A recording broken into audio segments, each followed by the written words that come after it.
Olá a todos, mais um vídeo aqui sobre o tema amplificador de áudio, onde hoje eu, Gabriel Fogg, pretendo discutir sobre a realimentação no nosso circuito. Então aqui até o momento nós trabalhamos com melhorias e modificações ao longo do nosso amplificador de áudio. Procuramos ali melhorar de acordo com parâmetros como impedância de entrada, impedância de saída, ganho em malha aberta, slew rate, o comportamento aqui do nosso amplificador de áudio. Então, modificações nos 3 estágios foram realizadas, bem como inclusão de estruturas de proteção para este amplificador. Assim, para finalizarmos a nossa discussão sobre este circuito, eu gostaria de abordar o tópico sobre os resistores externos ao amplificador. Então, se pegarmos aqui a nossa estrutura e por simplicidade considerarmos este símbolo para o nosso amplificador de áudio aqui, só para a nossa visualização do sistema, nós vamos agora abordar sobre esses resistores externos, no caso R6, R7, R8 e R9, que provém um ajuste de ganho em todo o espectro de frequência do nosso circuito. Aqui, para ajudar nesta discussão, eu apresento ainda uma resposta em frequência para este amplificador, tá bom?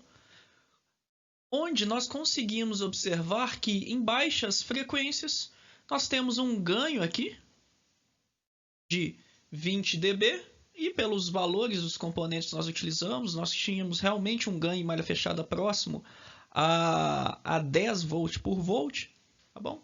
Convertendo aqui, nós vamos ter esse ganho de 20 dB na banda de passagem. E observamos que no momento de atenuação de 3 dB deste valor, algo nesta região aqui, por exemplo, nós temos aqui então esta característica de atenuação de 20 dB por década. Isto daqui, durante toda a nossa análise, foi definida por esse capacitor aqui C1. Então, a inclusão desse capacitor entre a entrada e saída do segundo estágio, que é o responsável aqui pelo nosso ganho de tensão, né, significativo, é o que realiza aqui então essa atenuação para frequências muito elevadas no nosso amplificador.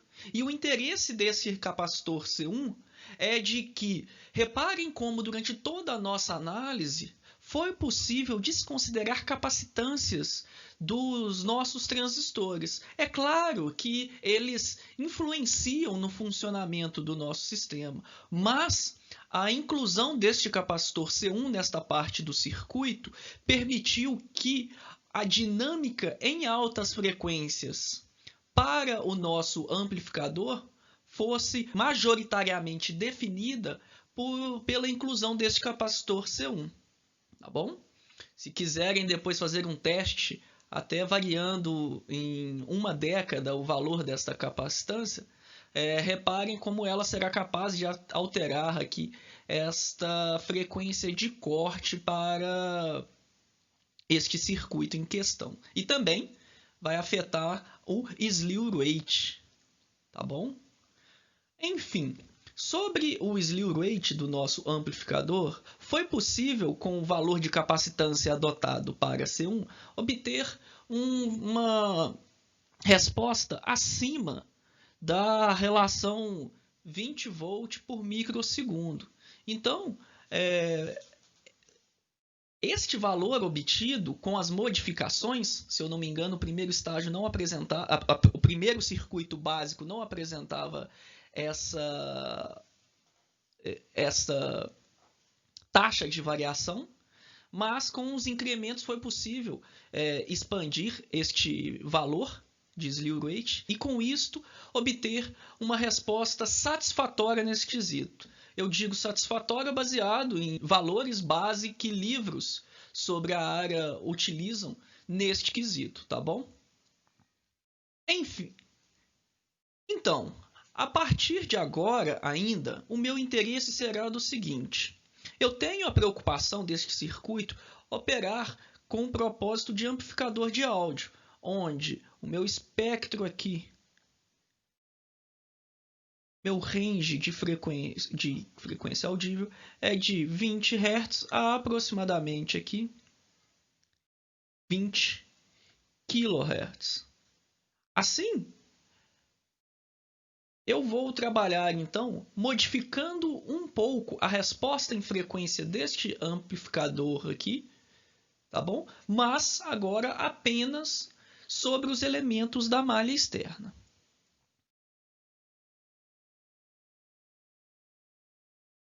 Aqui então eu já apresento de uma vez o circuito modificado através da inclusão dos capacitores CA e CB. A inclusão destes capacitores permitirá que na entrada eu tenha uma resposta que antes era definida apenas pelos resistores R8 e R9 e assim era teoricamente com um ganho constante em todo o espectro de frequência. Eu agora vou tentar aqui, ó, com minha estrutura R8 e CB, impor uma dinâmica de filtro passa-baixas e com este arranjo aqui, R9 e CA, impor uma dinâmica de filtro passa-altas. E aí sim, eu vou trabalhar aqui com esta dinâmica do passa-altas definida com a frequência de corte próxima aqui dos 2 Hz, enquanto o do passa-baixas próxima a 200 kHz. Isto daqui eu estou trabalhando lembrando daquele meu range de interesse de 20 Hz até 20 kHz, tá bom? Assim eu trabalhei com uma década antes e uma década depois para a alocação desses polos agora que eu voltei aqui nesse estágio de entrada. Eu ainda ressalto que, devido à conexão desse meu sistema, essa inclusão aqui, a forma correta, sendo rigoroso na minha análise, era a de obter a função de transferência deste ponto Vx em função de Vi, e aí sim eu teria uma dinâmica, um sistema aqui para essa parte aqui do circuito com a característica de segunda ordem. Mas, por praticidade, apenas para a minha explicação, eu vou tentar aqui trabalhar com a ideia de que o filtro passa altas, que eu vou querer com uma frequência de corte de 2 Hz, eu vou aproximá-lo pela dinâmica aqui 2π vezes R9 vezes CA. Enquanto passa-baixas, trabalhar aqui com essa frequência de corte de 200 kHz e aproximar assim pela expressão.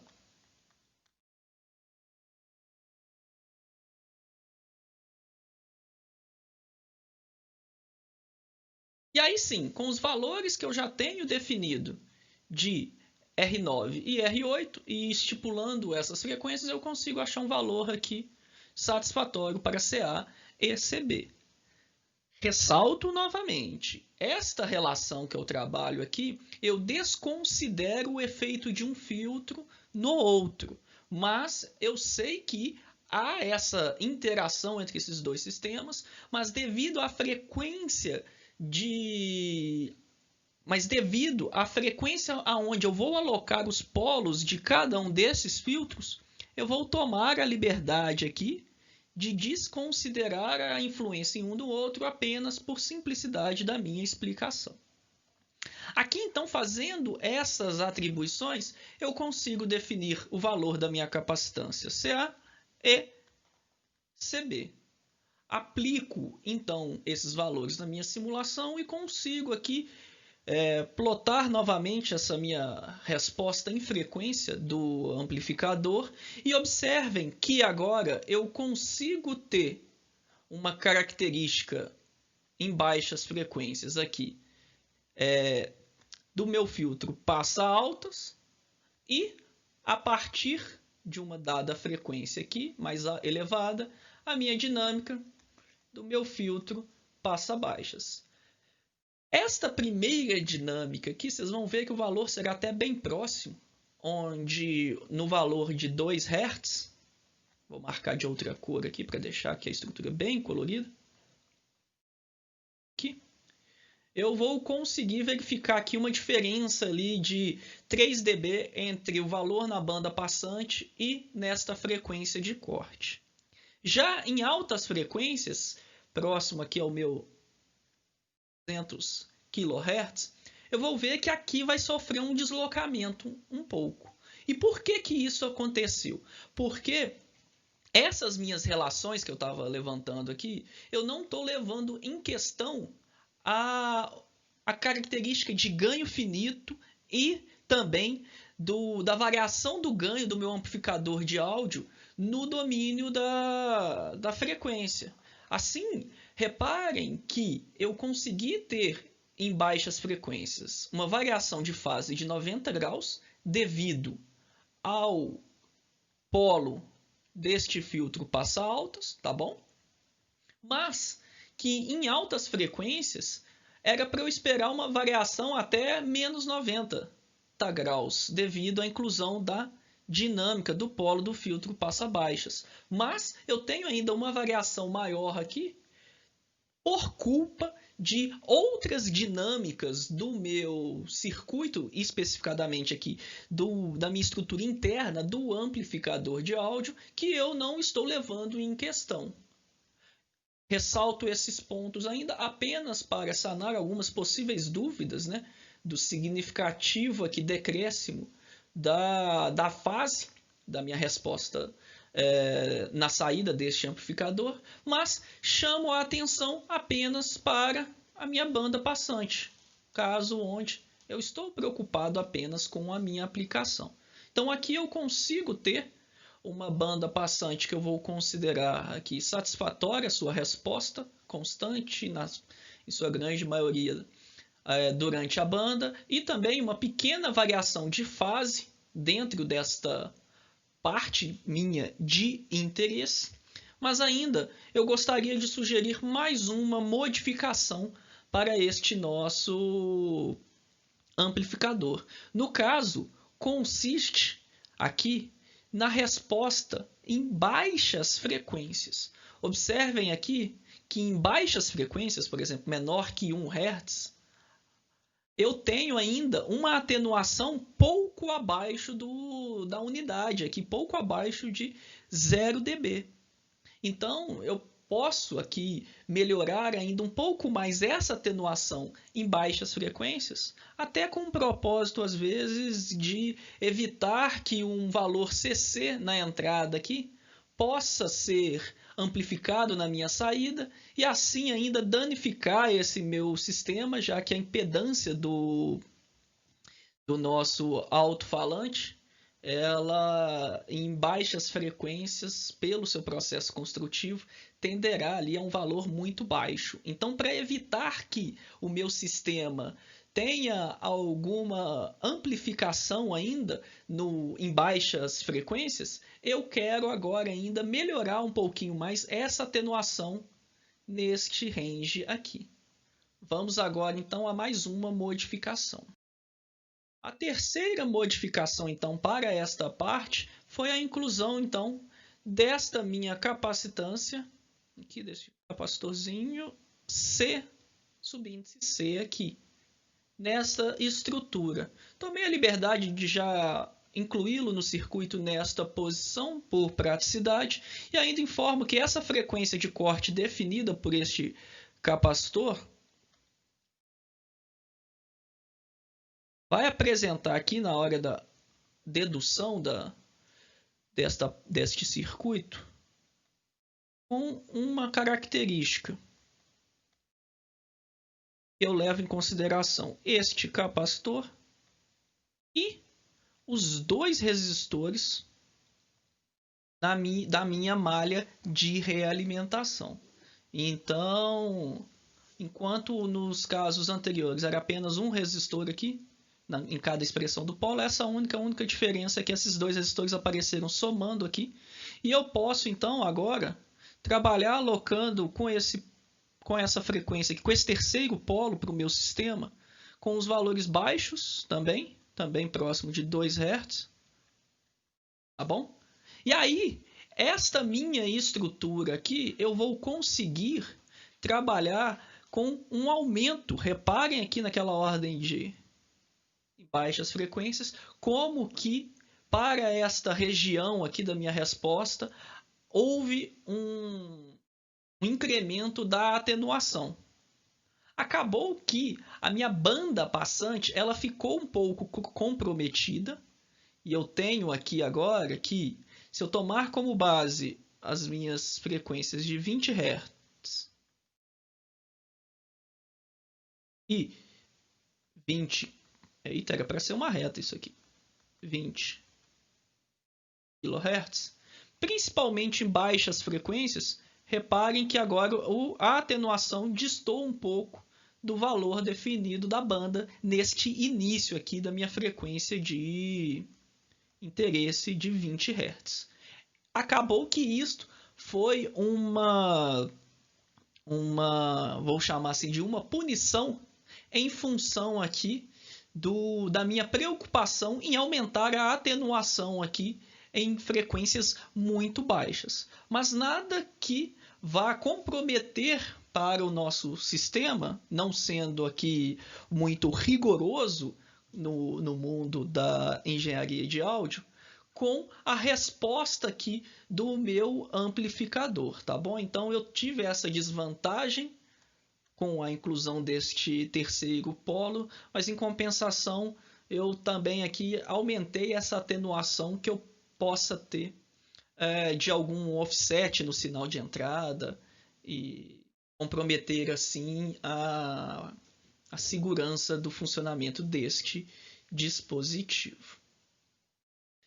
No mais, bons estudos a todos. Espero que tenha conseguido contribuir aqui com esta discussão sobre a resposta em frequência deste nosso amplificador de áudio e até breve.